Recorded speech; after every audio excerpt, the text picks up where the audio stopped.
নমস্কার বন্ধুরা, মানসীর কিচেনে সবাইকে স্বাগত জানিয়ে আজকে বানাবো দুধ মৌরি পটল রেসিপি। পটল খেতে খেতে একঘেয়েমি এবার বোরিং হয়ে যাচ্ছি, তাই একটু অন্যরকম করে বানালে রুটি, ভাত, পরোটা সব কিছুর সঙ্গে আপনারা এই রেসিপিটা খেতে পারবেন। খেতে হয় অতি দুর্দান্ত আর খুব সহজ রেসিপি। দেখে নিন কীভাবে বানিয়েছি। এখানে দেখুন আমি বেশ কয়েকটা পটল নিয়েছি, 6-7টার মতো, আর আলুটাও প্রয়োজন মতো নিয়ে নেব। আলু পটল আমার নিজের পছন্দ মতো বা প্রয়োজন মতো নিয়ে দেখুন এইভাবে ডুমো ডুমো কেটেছি। আর পটলগুলোও দেখে বুঝতে পারছেন কিভাবে কেটেছি। একটা পটলকে মাঝখান দিয়ে চিড়ে আবার এরকম দুভাগে ছোট ছোট টুকরো করে নিয়েছি। তো আপনারা চাইলে কিন্তু যেভাবে পটলের গোল গোল করে আমরা বানাই ওইভাবেও করতে পারেন, ওইভাবেও কাটতে পারেন। তো এইভাবে আমি ভালো করে ধুয়ে একটা প্লেটে রেখে দিয়েছি। তারপর নুন আর হলুদ মাখিয়ে রেখে দিচ্ছি কিছুক্ষণের জন্য। এইভাবে যদি নুন আর হলুদ মাখিয়ে রাখা যায় তাহলে নরম হয়ে যায়, ভাজার সময় সুবিধা হয়। এবার একটা প্লেটে মৌরি, আদা আর নিয়েছি কাঁচা লঙ্কা। এটাই শুধু মশলা, আর বিশেষ কোনো মশলা কিন্তু এই রান্নায় লাগবে না। সবার আগে সর্ষের তেল গরম করে আমি আলুগুলোকে ভেজে নেব। আলুগুলোকে একটু আগে থেকে ভেজে নিলে রান্নাটা করতে সুবিধা হবে, আলুগুলো সহজেই সেদ্ধ হয়ে যাবে এবং খেতেও টেস্টি হবে রান্নাটা। তাই এভাবে উল্টে পাল্টে দেখুন খুন্তির সাহায্যে আমি আলুগুলোকে ভেজে নিচ্ছি। তাই জন্য একটু ছোট ছোট টুকরো করে কাটলেই ভালো হয়, খুব তাড়াতাড়ি ভাজা হওয়ার সময়তেই সেদ্ধটা হয়ে যাবে। এবার কিছুক্ষণ ভাজা হয়ে যাওয়ার পরে আলুটা, তারপরে দিচ্ছি পটলটা যেহেতু আলুর থেকে নরম সবজি, সেই জন্য আলুটাকে আগে ভেজে নিয়ে তারপর পটলটাকে দিলাম। এইভাবে আবারও আমি আলু পটলটাকে খুব ভালো করে ভেজে নেব, যাতে অর্ধেক রান্না মানে সেদ্ধ এই ভাজাতেই হয়ে যায়। এইভাবেই ভাজা ভাজা করে নিতে হবে আলু পটলগুলোকে।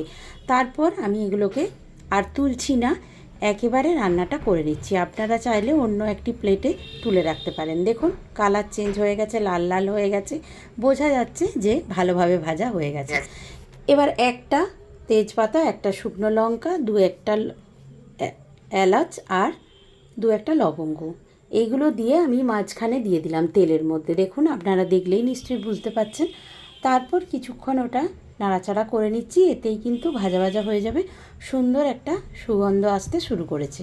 তারপর আমি যে মশলাটা বেটে রেখেছিলাম মানে কাঁচা লঙ্কা, মৌরি আর আদাটা, এটাকে এবার দিয়ে দেব। এবার এটাকে দিয়ে ভালোভাবে কষিয়ে নেব মশলার সাথে আলু পটলটাকে। তারপরে আমি এখানে দেব লিকুইড দুধ, বা আপনাদের কাছে যদি গুঁড়ো দুধ থাকে সেটাকেও গুলে আপনারা দিতে পারেন। আমি 1 কাপের থেকে একটু বেশি দুধ গুলে রেখেছি। দুধেই আমি এটাকে, আপনারা চাইলে জল দিতে পারেন দুধের সাথে। এবার কিছু শুকনো উপকরণ গুঁড়ো মশলা দিয়ে দিচ্ছি, যেমন লঙ্কার গুঁড়ো, লবণ আর চিনি। আর আমি এখানে হলুদের ব্যবহার আর করলাম না। যতটুকু হলুদ আমি মাখিয়ে রেখেছিলাম আলু পটলে, লবণ আর হলুদ, তাতেই কিন্তু কালারটা ঠিকঠাক এসেছে। তবে আপনারা যদি আরেকটু দিতে পছন্দ করেন তাহলে দিতে পারেন। তো যাই হোক, এখানে আমি দুধটাকে দিয়ে দিলাম। এবার দেখুন সামান্য বাটি ধোয়া একটু জল এর সাথে দিয়ে দেবো, তাহলেই হয়ে যাবে। এবার এটাকে ফুটতে দিতে হবে, ফুটিয়ে সেদ্ধ করে নিতে হবে, আর রান্নাটা ঘন করে নিতে হবে, তাহলেই কিন্তু হয়ে যাবে রান্নাটা।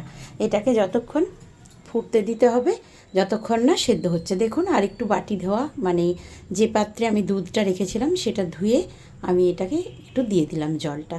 এবার এটাকে সময় দিতে হবে সেদ্ধর জন্য। আর আমার মনে হলো পরের দিকে যে একটু হলুদ দিলে দেখতে ভালো লাগবে, সেই জন্য আমি একটু হলুদের ব্যবহারও করেছি। তো দেখুন এইভাবে আমি হলুদটা দিয়েও একটু মিশিয়ে নিলাম। এবার এটাকে ফুটতে দিতে হবে সেদ্ধর জন্য। ততক্ষণে ফুটতে থাকুক। আর আপনাদের সঙ্গে আরেকটা কথা শেয়ার করে নিই, আমার এই রেসিপিগুলো আপনাদের কেমন লাগছে আমাকে অবশ্যই কমেন্ট করে জানাবেন। রেসিপিগুলি ভালো লাগলে নতুন বন্ধুরা আমার চ্যানেলটিকে সাবস্ক্রাইব করে বেল নোটিফিকেশনটা অন করে দেবেন। আর পুরনো বন্ধুদের জানাই অসংখ্য ধন্যবাদ আমার সাথে থাকার জন্যে। দেখুন আলু পটল সব কিছু সেদ্ধ হয়ে গেছে আর রান্নাটাও অনেকটা ঘন হয়ে এসেছে। এই পর্যায়ে আমি একটু দিয়ে দিলাম সামান্য ঘি। নিরামিষ রান্নায় ঘি দিলে কিন্তু দুর্দান্ত স্বাদ হয়। আমি আর বিশেষ কিছুই দেবো না মশলা, তাহলে কিন্তু বেশি কিছু মশলা দিলে মৌরির যে সুগন্ধটা সেটা ঢেকে যাবে। তাই অন্য কোনো মশলার ব্যবহার এখানে আর করার দরকার নেই। এবার এটাকে নামিয়ে নেওয়ার পালা। দেখেই বুঝতে পারছেন কতটা সুন্দর হয়েছে। আপনারা কিন্তু এইভাবে ঠাকুরের ভোগ রান্না করেও দিতে পারেন। সবাই ভালো থাকবেন, সুস্থ থাকবেন।